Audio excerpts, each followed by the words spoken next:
அடுத்து வரும் நிகழ்ச்சியானது ஜாய்ஸ் மேயர் ஊழியங்களின் நண்பர்கள் மற்றும் பங்காளர்களால் தாங்கப்படுகிறது.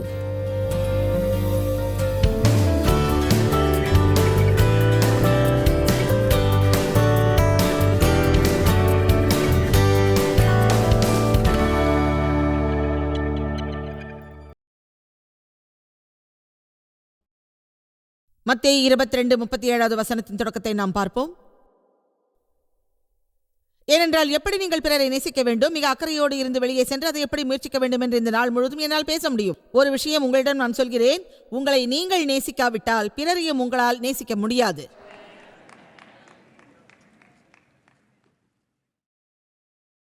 நான் போதிப்பதை நீங்கள் கேட்டிருப்பீர்கள். எனவே அநேக மக்களின் முக்கிய பிரச்சனை அதுதான் என்பதை நீங்கள் அறிவீர்கள். அவர்கள் தங்களை நேசிக்க மாட்டார்கள், ஆனால் பிறரை போல் தாங்களும் இருக்க நினைப்பார்கள்.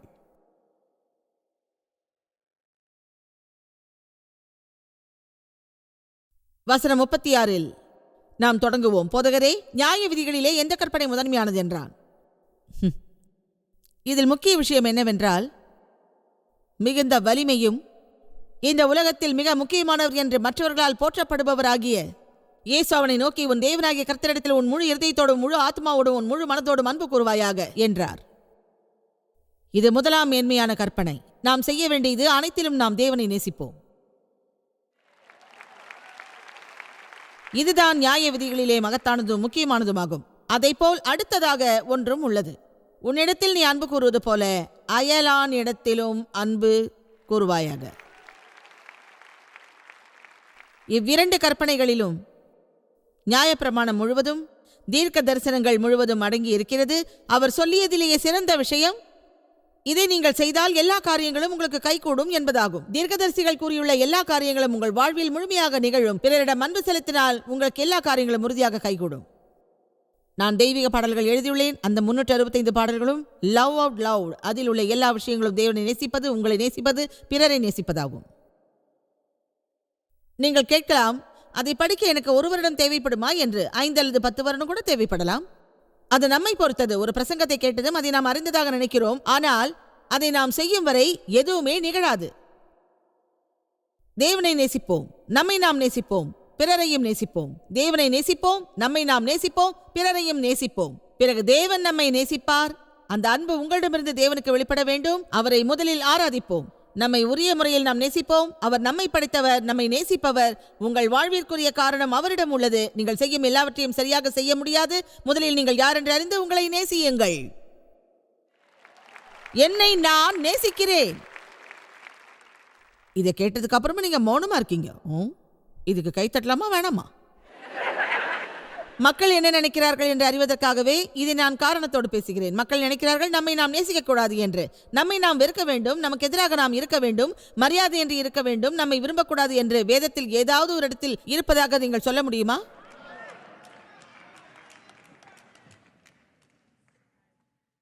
தாவீது தேவனை பற்றி கூறும்போது அவர் சொன்னார், எல்லாவற்றிலும் தேவன் நல்லது செய்திருப்பதாக. அவர் இப்படி எதுவும் சொல்லவில்லை, நான் நல்லவன், நான் செய்யும் எல்லாம் நல்லவை இல்லை, ஆனாலும் நான் நல்லவன் என்று. நீங்கள் நல்லவர்கள்தான். நீங்கள் நன்றாக இருக்கத்தான் தேவன் உங்களை இங்கு படைத்திருக்கிறார்.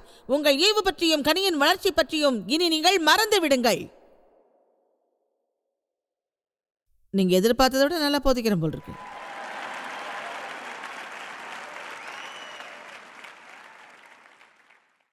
உலகில் எல்லோரின் தேவைகளையும் வழங்குவது யார்?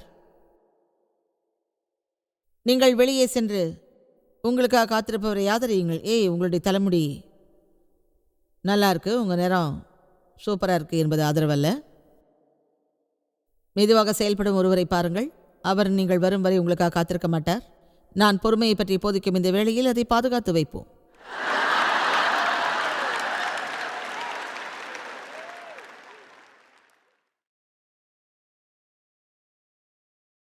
அன்பு பிறருக்கான காரியங்களை செய்யும். அதே சமயம் அன்பானது நம் வாழ்வில் பல நடைமுறை நன்மைகளை வழங்குகிறது. அந்த நன்மை என்ன என்பதை எல்லோரும் அறிய விரும்புவதால் அதை உங்களுக்கு சொல்லப்போகிறேன். மிக அன்பான ஒருவரிடம் என்ன கிடைக்கும் என்பதை. முதலாவதாக, உங்கள் மனதில் உங்களை பற்றி நினைக்காதீர்கள். எதையும் காரணத்தோடு திட்டமிடுங்கள். அதன் மூலம் ஆசீர்வாதம் உங்கள் ஆத்துமாவில் மகிழ்ச்சியை வெளிப்படுத்தும். அது இயற்கையை மீறிய ஒரு விஷயமாகும். அது ஒரு தேவனின் கிரியையாகும். ஒன்றை இப்போது குறிப்பிடுகிறேன். இதை நான் எப்படி செய்வதென்று அறிந்தேன். அதில் ஒரு தந்திரம் உள்ளது. பிசாசு என் மகிழ்ச்சியை நீ பறிக்க முடியாது. உங்களை பற்றி எனக்கு எதுவும் தெரியாது. காலை நேரத்தில் மூளையை சரியான கோணத்தில் வைத்துக் கொள்வது மிக கடினம் என்பதை உங்களில் எத்தனை பேர் உணர்ந்துள்ளீர்கள்? நம் உடலில் சுரக்கும் சில ஹார்மோன்கள் அப்போது செலவழிந்திருக்கும். அது ஏன் என்பது எனக்கு தெரியாது. ஆனால் அப்போது நாம் களைத்திருப்போம். பிறகு நாம் வேலைக்கு செல்ல புறப்படுவோம். அது சற்று சுலபம். நீங்கள் கவனமாக இல்லாவிட்டால் நம் மனம் தவறானபடி செல்லும். அது மகிழ்ச்சியற்று நிம்மதியற்று இருக்கும். அப்போது என்ன செய்வதென்று எனக்கு தெரியும். தேவனே, நான் முயற்சிக்கிறேன்.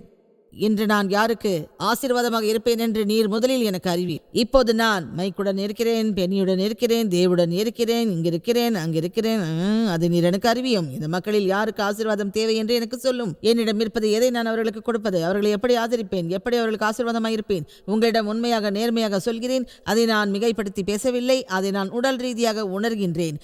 அது என் ஆவியின் உள்ளிருந்து வெளிப்படும் மகிழ்ச்சியாகும். என் வாழ்க்கையின் மிகப்பெரிய கண்டுபிடிப்புகளில் ஒன்றான ஒருவரை நேசிக்கிற உணர்வு வரும் வரை காத்திருக்காமல் ஒரு நோக்கத்தோடே அதை செய்வதுதான். நான் அதை திட்டமிட்டு நான் என்ன உணர்கிறேன் என்று எண்ணாமல் சென்று சுற்றி நடந்து பார்த்து என்னிடம் என்ன இருக்கிறதோ அதை வைத்து ஒருவரை எவ்வாறு சந்தோஷமாய் வைத்துக் கொள்ள முடியும் என்று பார்ப்பேன். என் நேரமும் இப்படி நீங்கள் இதை செய்தால் சாத்தானுக்கு கொல்லைப்புறத்தை காட்ட முடியும். நாம் பெறுவதை விட பிறருக்கு கொடுப்பதில் அதிக ஆசீர்வாதம் உள்ளதென்று வேதம் சொல்கிறது. நாம் கொடுக்கும்போது அதில் மகிழ்ச்சி வரும். நாம் ஒன்றை பெறும்போது அது ஒரு ஈவாகும். தாராளமாய் இருப்பவன் தண்ணீர் போன்று இருப்பான். நீங்கள் அதிக அளவு தாராளமாய் இருந்தால் உங்கள் வாழ்வில் அதிக அளவு நீர் நிரப்பப்படும். அது தன்னால் நிகழும். 1 தீமோத்தேயு 5:6 அதை நாம் பார்ப்போம்.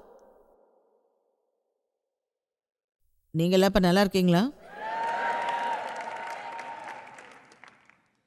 அது அவளோ அல்லது அவனோ, தேவன் அப்படித்தான் நினைப்பதாக கருதுகிறேன். ஆனால் இன்பத்துக்காக வாழ்கின்றவள் உயிரோடு செத்தவளாக இருக்கிறாள். அவளிடம் சுய மனநிறைவும் சுய ஈடுபாடும் இருக்காது. அதுவே உண்மை. அது என்ன சொல்கிறது? ஒரு சுயநலமுள்ள சுயசார்புள்ள நபர் எதையும் செய்ய மாட்டான். ஆனால் தனக்கு என்ன தேவையோ அதை பெறுவதிலேயே அவன் குறியாக இருப்பான். அவர்கள் என்னதான் நடந்தாலும் என்னதான் சுவாசித்தாலும் அவர்கள் முழுவதும் மறித்தவர்கள். அவர்களுக்கு மகிழ்ச்சி சமாதானம் இருக்காது. போதும் என்ற மனம் இருக்காது. அது ஏன் தெரியுமா? உங்களிடம் வசதி இருப்பது முக்கியமல்ல. அது உங்களுக்கு போதும் என்ற மனநிறைவு தராது. அது உங்களுக்கு தெரியுமா?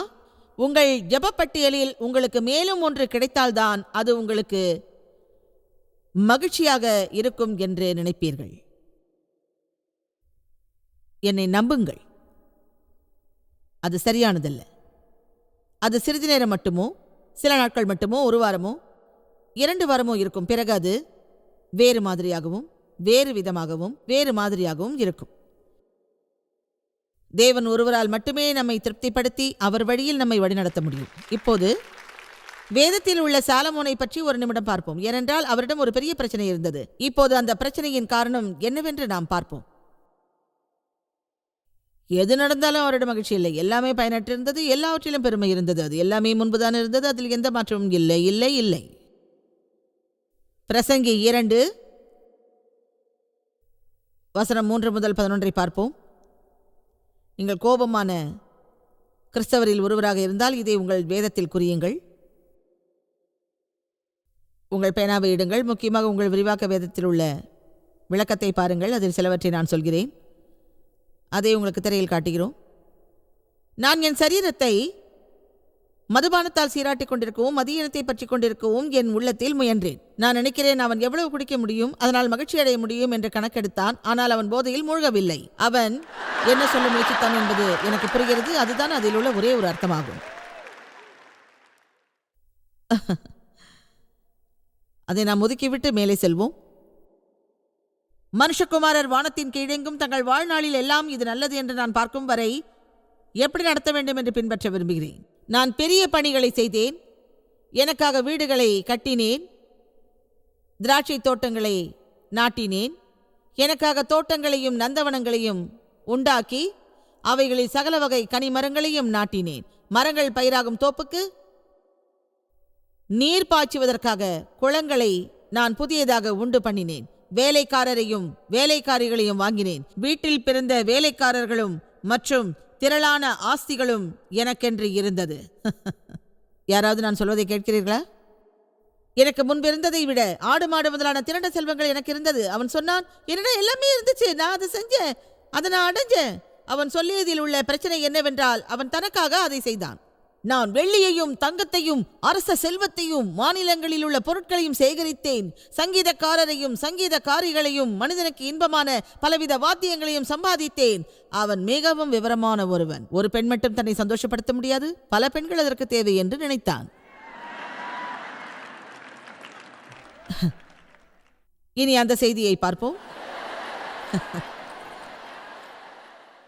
எனக்கு முன் எருசலேமில் இருந்த அனைவரையும் விடவும் நான் பெரியவனும் செல்வந்தனும் ஆனேன். என் ஞானமும் என்னோடு கூட இருந்தது. அவன் சிறிதளவே ஏமாற்றப்பட்டிருந்தான். நீண்ட நாட்களுக்கு முன்பே அவன் ஞானத்தை பெற்றான். என் கண்கள் இச்சித்தவைகளில் ஒன்றையும் நான் அவைகளுக்கு தடை பண்ணவில்லை. என் இருதயத்தை ஒரு களிப்பையும் நான் வேண்டாம் என்று விலக்கவில்லை. நான் செய்த முயற்சிகளில் எல்லாம் என் மனம் மகிழ்ச்சி கொண்டிருந்தது. இதுவே என்னுடைய உழைப்பு, எல்லாவற்றினாலும் எனக்கு வந்த பலன். வசனம் 11 பார்ப்போம். என் கைகள் செய்த சகல வேலைகளையும் நான் செய்த எல்லா முயற்சியையும் கண்ணோக்கி பார்த்தேன். மனதுக்கு வருத்தமாக இருந்தது. பயனற்றது, நன்மையற்றது, அதில் எந்த மதிப்பும் இல்லை, அதில் எனக்கு ஒன்றுமே இல்லை. அதை அவன் ஏற்க வேண்டும்.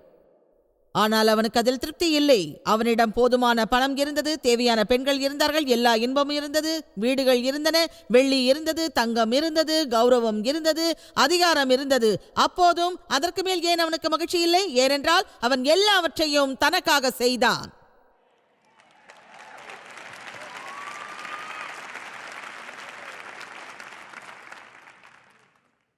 உங்களில் சிலர் பார்வைக்கு அது பெரிதாக இருக்கும். ஒரு வாசல் முன்பாக நிற்கும் கன்றுக்குட்டி போல் முழிக்கிறீர்கள்.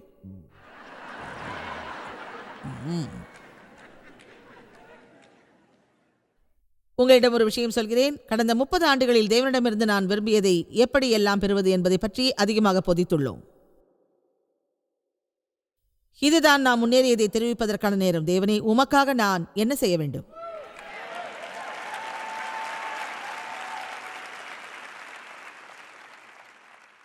அதை முதலில் சிந்தியுங்கள். இன்று உங்கள் பாதையில் இருக்கப் போவது யார்? நீங்கள் மதிய உணவு சாப்பிட உங்களோடு அழைத்துச் செல்லும் ஒரு நபர் பில்லை கட்டுவார் என்று எதிர்பார்க்காதீர்கள்.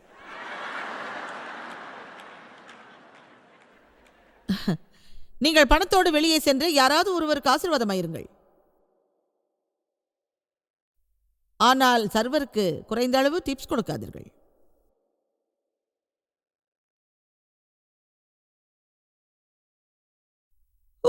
ஹல்லேலூயா.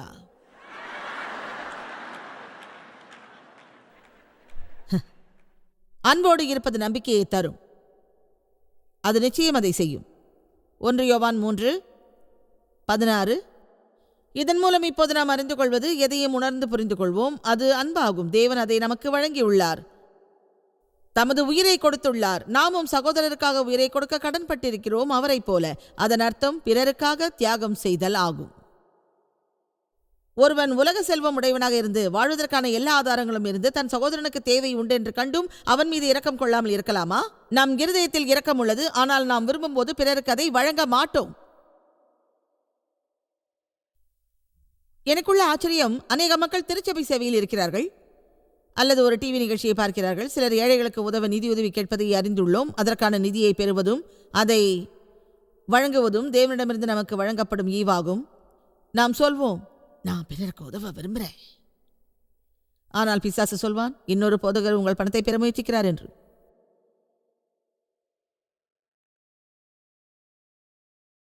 நீங்கள் எங்கு சென்றாலும் மக்கள் உங்கள் பணத்தை பற்றி பேசுவார்கள். ஆனால் திருச்சபையில் மட்டும் ஏன் அதை பற்றி பேசாமல் இருக்கிறீர்கள்?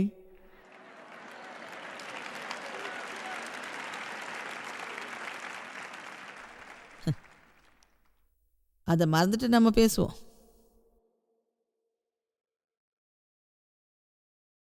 வசனம் 18 என்ன சொல்கிறது என்றால், என் பிள்ளைகளே, வார்த்தைகளினாலும் நாவினாலும் அல்ல, செயலினாலும் உண்மையினாலும் அன்பு கூற கடவோம். நம்மை சத்தியத்திற்கு உரியவர்கள் என்று அறிந்து நம்முடைய இருதயத்தை அவருக்கு முன்பாக உறுதி செய்து கொள்ளலாம். வசனம் 20 சொல்கிறது, நம்முடைய இருதயமே நம்மை குற்றவாளிகளாக தீர்க்குமானால் தேவன் நம்முடைய இருதயத்திலும் பெரியவராயிருந்து சகலத்தையும் அறிந்திருக்கிறார். அதை நீங்கள் படித்தால் அது மிக நல்லதாகும். அவர் அடிப்படையாக என்ன சொல்கிறார் என்றால், நீங்கள் அன்போடு இருக்கக்கூடிய ஒரு நபராக இருந்தால் உங்கள் வாழ்வில் தேவைப்படும் ஒரு நல்ல காரியத்தை செய்கிறீர்கள் என்ற நம்பிக்கை உங்களுக்கு ஏற்படும். சாத்தான் உங்களிடம் வந்து நீங்கள் நல்லவர் இல்லை என்று சொன்னால் அவன் ஒரு பொய்யன் என்ற நம்பிக்கையோடு நீங்கள் இருப்பீர்கள். ஒரு விஷயத்தை சொல்கிறேன், நீங்கள் எந்த மத நம்பிக்கையில் செயல்படுகிறீர்கள் என்பதில் எனக்கு கவலை இல்லை, அல்லது எந்த மதத்திற்காக நீங்கள் பலியிடுகிறீர்கள் என்பது முக்கியமல்ல. ஆனால் தினமும் 2 மணி நேரம் காலையில் ஒரு திருச்சபை ஜெபக்குழுவில் ஜெபியுங்கள். உங்கள் வீட்டில் பூட்டிய கதவுகளுக்கு பின்னால் உள்ள மக்களிடம் நீங்கள் சரியாக நடக்காவிட்டால் நீங்கள் சரியாக வாழவில்லை என்றுதான் அர்த்தம்.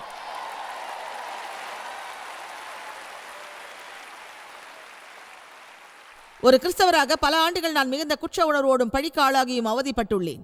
நான் எல்லா ஜெபக்கூட்டங்களுக்கும் சென்றுள்ளேன், எல்லா பிரசங்கங்களுக்கும் சென்றுள்ளேன். என்னிடம் அநேக சீடிகளும் புத்தகங்களும் இருந்தன. ஆனால் அப்போதும் நான் அன்போடு இருக்கவில்லை. ஒரு உண்மையை சொல்கிறேன், எனக்கு அப்போது இருந்த பிரச்சனை இப்போது இல்லை. நான் எல்லாவற்றையும் சரியாக செய்வதில்லை. இருந்தாலும் நான் செய்யும் ஒரு விஷயத்தை மட்டும் சொல்கிறேன். தேவனுக்கு எது முக்கியமோ அதில் நான் கவனம் செலுத்துகிறேன். அதில் நான் முழுமையாக செயல்படாவிட்டால் முடிவாக தேவனுக்கு எது முக்கியம் என்பதை அறிந்து அந்த வழியில் நான் செல்கின்றேன் என்பதுதான் உண்மை. ஆமென். பிசாசு மக்கள் மீது நாம் அன்பு காட்டுவதை விரும்ப மாட்டான். ஏனென்றால் அன்பு ஆவிக்குரிய ஒரு போராட்டம். அன்பு ஆவிக்குரிய போராட்டத்தில் மிகவும் உயர்ந்ததாகும். நீங்கள் பிசாசை தோற்கடிக்க விரும்பினால் அன்பு காட்டுவதில் மகத்தானவராக இருக்க வேண்டும்.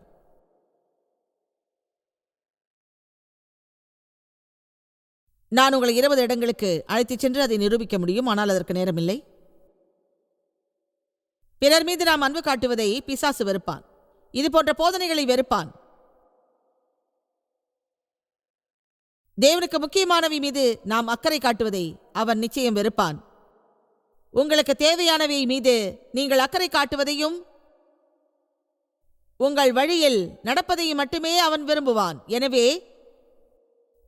எப்படி ஜெபிக்க வேண்டும் என்ற 3 தத்துவங்களை அறிந்தால் நீங்கள் விரும்பியதை எல்லாம் பெறலாம். ஒரு வேத வசனத்தை உங்களிடம் சொல்கிறேன், அதன் மூலம் அன்பு சாத்தானை வெல்லும். ரோமர் 12:21, நன்மையினாலே தீமையை மேற்கொள்வாயாக.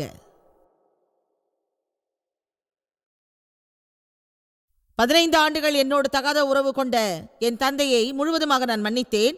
அந்த நாள் முதலாகவே பிசாசு எனக்கு தீமை செய்வதிலிருந்து பின்வாங்கி ஓடினான். அந்த வழியில் தான் பிசாசு உங்களிடமிருந்து பின்வாங்குவான். நீங்கள் பைத்தியமாகவும் முழுவதும் வெறுப்புணர்ச்சியோடும் இருந்தால் அது நிகழாது. உங்களை புண்படுத்தும் மனிதரிடம் நீங்கள் நன்றாக நடந்தால் பிசாசை பின்னுக்கு தள்ளலாம். அது எப்படி நாம் அப்படி இல்லை என்றால் நீங்கள் வெறுப்போடு இருப்பீர்கள். அன்பின் வழி நடப்பதால் உங்கள் வாழ்வில் பல அற்புதங்கள் நிகழும்.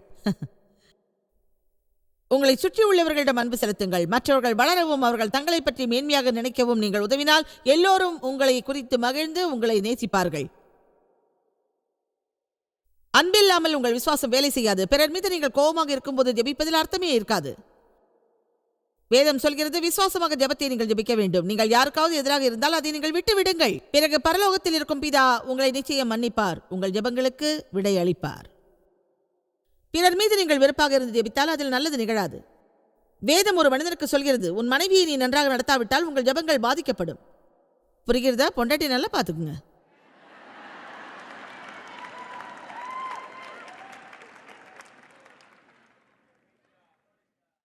அன்பை நீங்கள் பின்தொடர வேண்டும், அளவு மேற்கொள்ள வேண்டும். இன்று நான் குளித்துவிட்டு வந்தபோது என் ஆடைகள் என் தேகத்தின் மீது வந்து குதிக்கவில்லை, நான் அதை உடுத்தினேன். இன்று மேலும் சிலவற்றையும் நான் அணிந்தேன். இங்கு வருவதற்கு முன் ஆவிக்குரிய ஆடைகளை நான் அணிந்தேன். உடல் ரீதியாக ஆடை அணிவதற்கு செலவிடும் நேரத்தை விட ஆவிக்குரிய ஆடையை அணிய நான் அதிக நேரம் எடுத்துக்கொண்டேன். கேட்குறீங்களா? கருணையை நான் அணிந்தேன், இரக்கத்தை அணிந்தேன், அன்பை நான் அணிந்தேன், சமாதானத்தை நான் அணிந்தேன், நீதியை நான் அணிந்தேன். வேதம் சொல்கிறது, இவை அனைத்துக்கும் மேலாக தரித்துக் கொள்ளுங்கள். கொலோசையர் 3:14, அனைத்துக்கும் மேலாக அன்பை தரித்துக் கொள்ளுங்கள். அன்பை தரியுங்கள். என் உடுப்பை நீங்கள் பாராட்டலாம், ஆனால் தேவன் அதை பாராட்டவில்லை. அவர் வேறு ஒன்றை பார்க்கிறார். பிசாசு வேறு ஒன்றை பார்க்கிறான். தேவன் ஆவிக்குரிய ஆடையை பார்க்கிறார். நீங்கள் ஒரு வலிமையான மனிதராக வேண்டுமா? அதற்கு அன்போடு இருங்கள். உங்கள் ஜெபங்களுக்கான விடை தேவையா? அதற்கு அன்போடு இருங்கள். உங்களுக்கு மகிழ்ச்சியும் திருப்தியும் மனநிறைவும் தேவையா? அதற்கு முதலில் அன்போடு இருங்கள். உங்களுக்கு மகத்தான ஒரு சமூக வாழ்வு தேவையா? முதலில் அன்போடு இருங்கள். மேலும் உங்களுக்கு கூடுதல் மகிழ்ச்சி தேவையா? முதலில் அன்போடு இருங்கள். அதில் மனது வையுங்கள். அதற்கான ஒரு திட்டமிடுங்கள். அதற்கான உணர்வு வருவதற்காக காத்திருக்காதீர்கள். ஆக்கத்தோடு இருங்கள். நாம் இப்போது ஒரு வேத வசனத்தை பார்ப்போம். அதுக்கப்புறம் நீங்கள் தாராளமாக கையில் இருக்கிறத சாப்பிடலாம். எபிரேயர்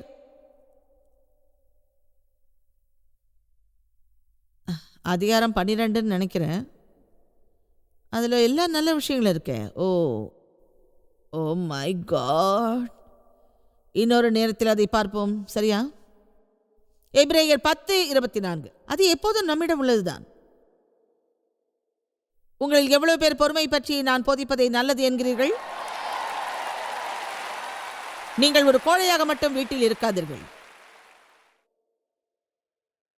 சமாதானமும் பொறுமையும். எபிரேயர் 10:24 அதுதான் சரி. அதில் எல்லாம் இருக்கு. அதை படிக்கலாம். அதுதான் ரொம்ப நல்லது. உணவு வேளையில் உங்கள் நண்பர்களோடு ஒன்றாக இருக்கும்போது என்ன பேசுவீர்கள்? எதை பற்றி பேசுவீர்கள்? இதை நான் நேசிக்கிறேன். மேலும் அன்புக்கும் நற்செயல்களுக்கும் ஒருவரை ஒருவர் எப்படி ஏவுவது என்பதை நாம் அறிவோம். அதை நாம் ஊக்கப்படுத்துவோம், சுறுசுறுப்பூட்டுவோம், தூண்டுவோம். அன்பையும் உதவுதலையும் நற்செயலையும் உருவாக்குவோம். மீண்டும் சொல்கிறேன், அன்பையும் உதவுதலையும் நற்செயலையும் உருவாக்குவோம். நீங்கள் ஒன்றாக இருக்கக்கூடிய ஒரு நேரத்தில் உங்களிடத்தில் உங்கள் நண்பர் இப்படி சொல்வார், ஹேய், நம்ம மேலும் ஒரு ஆசீர்வாதமாக இருக்கிறதுக்கு என்ன செய்யறதுன்றதை பற்றி கொஞ்சம் பேசுவோமா? அது எப்படி இருக்குன்னா இப்படி இருக்கும். உங்களுடன் பணியில் இருக்கும் ஒருவருக்கு ஒரு உதவி தேவைப்படுவதை நீங்கள் அறிந்தால் அதற்காக என்ன செய்வீர்கள்?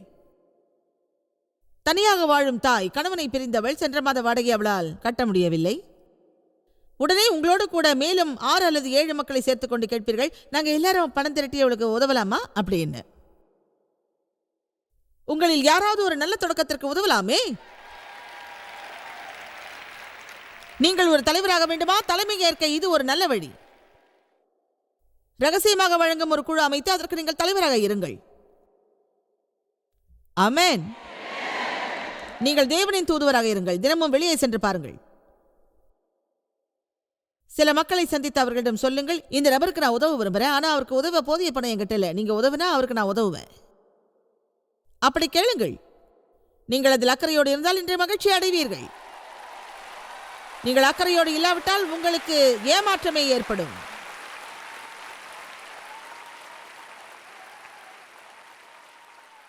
தேவனுக்கு எப்படி முக்கியமானவராய் இருக்க வேண்டும் என்பதை அறிய வேண்டிய நேரம் இது. ஒன்றை உங்களிடம் சொல்கிறேன், முதலில் அன்போடு இருப்பதை அறிந்து கொள்ளுங்கள். உங்கள் மாம்சத்தில் சில நடுக்கம் ஏற்படாது என்று நான் கூறவில்லை. ஏனென்றால் நம் மாம்சம் எதையும் கொடுப்பதற்கு தயங்கும். அதாவது நமது மாம்சம் பிறருக்கு உதவாது. ஏனென்றால் முதலில் நாம் கேட்கக்கூடிய கேள்வி இதுதான், என் நிலைமை என்ன?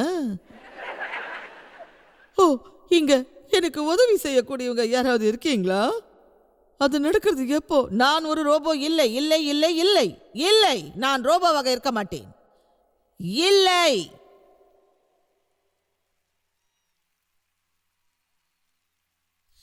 ஓ,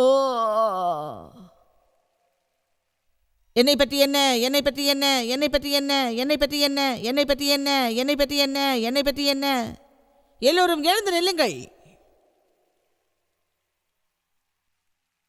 உங்களில் எவ்வளவு பேர் இங்கிருந்து வெளியே சென்று அன்போடு இருக்க பயிற்சி செய்ய போகிறீர்கள்? இப்போதே உங்கள் கரங்களை உயர்த்தி அதை நாங்கள் விரும்புகிறோம் என்று சொல்லுங்கள். ஹல்லேலூயா. ஞானஸ்நானம் செய்யும் ஒருவர் பெந்தகோஸ்தேவில் சும்மா ஒப்புக்கு பேசுவார். அது எனக்கு தெரியாது. அவர் சொல்வார், என் உடம்பு நடுக்குது. பிதாவே, இயேசுவின் நாமத்தில் ஜெபிக்கிறேன், ஒரு உள்ளன்போடு நீர் எமக்கு உதவ வேண்டும். இந்த நற்செய்திப்படி இருக்க எனக்கு உதவி. தேவனே, எங்களுக்கு உதவி தேவை. தேவனே, உதவி தேவை. பிறர் தேவைகளை அறிய எங்களுக்கு உதவி செய்வீர். அதை நாங்கள் விருப்பத்தோடு செய்ய வேண்டும். நாங்கள் ஒருவருக்கொருவர் வாழ்வை தர வேண்டும். அதை நாங்கள் எளிய முறையில் தொடங்க வேண்டும். ஒருவருக்கொருவர் அன்பற்ற முறையில் நாங்கள் பேசக்கூடாது. நல்லதை நம்ப வேண்டும். எங்களுக்கு எது முக்கியம் என்பதை அறிய உதவும். அது அன்புதானே? இயேசுவின் நாமத்திலே ஆமென். இது ஒரு நல்ல நாள். மீண்டும் சந்திப்போம். ஒன்று உறுதி, பிறரை நாம் மதிப்பதில் தான் அன்பு உள்ளது என்று நம்புகிறேன். யாருக்காவது உதவி தேவைப்பட்டால் நாம் நிச்சயமாக உதவ வேண்டும். இந்த ஊழியத்தை உலகமெங்கும் சாத்தியமாக்கும் நண்பர்களுக்கும் பங்காளர்களுக்கும் எங்களது நன்றியையும் பாராட்டுகளையும் தெரிவிக்கிறோம். ஒன்றாய் இணைந்து நாம் பசியுள்ளவர்களை போஷித்து உடைகளை கொடுத்து தேசங்களுக்கு சுவிசேஷத்தை சொல்லி வருகிறோம். எங்களை தொடர்பு கொண்டு www.jmumindia.org உங்கள் ஜெப தேவைகள் மற்றும் எங்களின் வெளியீடுகள் பற்றி அறிந்து ஜாய்ஸ் அவர்கள் நிகழ்ச்சிகளை அறிந்து எங்களோடு இணைந்து தேவ அன்பை உலகிற்கு பரவச் செய்யுங்கள். அடுத்து வரும் நிகழ்ச்சியானது ஜாய்ஸ் மேயர் ஊழியங்களின் நண்பர்கள் மற்றும் பங்காளர்களால் தாங்கப்படுகிறது.